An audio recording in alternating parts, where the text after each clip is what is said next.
நம்ம எல்லாருக்குமே ஒரு சினிமா ஹீரோவை ரொம்ப பிடிக்கும்ல. அவங்க ஸ்டைல், அவங்க மாஸ். ஆனால் பிரதர் அண்ட் சிஸ்டர், ஒரு நிமிஷம் யோசிச்சு பாருங்க.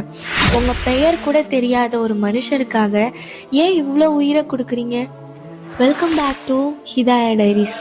1400 வருஷத்துக்கு முன்னாடியே, நீங்கள் பிறக்கிறதுக்கு முன்னாடியே, யா அல்லாஹ் என் உம்மத்திய மன்னிச்சிடுன்னு நமக்காக துவா செஞ்சவங்க நம்ம நபி ஸல்லல்லாஹு அலைஹி வஸல்லம் அவர்கள் மட்டும்தான்.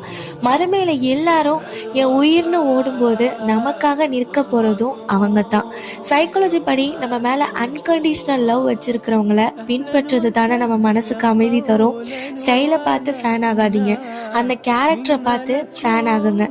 சுண்ணாவை ஃபாலோ பண்றது தானே ரியல் சக்சஸே. இறைவனோட அன்பு கிடைக்கணும்னா நம்ம நபி ஸல்லல்லாஹு அலைஹி வஸல்லம் அவர்களோட வழியை தான் பின்பற்றணும். இந்த நிமிஷம் அவங்க மேல அன்பு இருந்தா ஒரு ஸலவாத் சொல்லுங்க. இதை உங்க ஃப்ரெண்ட்ஸுக்கு ஷேர் பண்ணுங்க.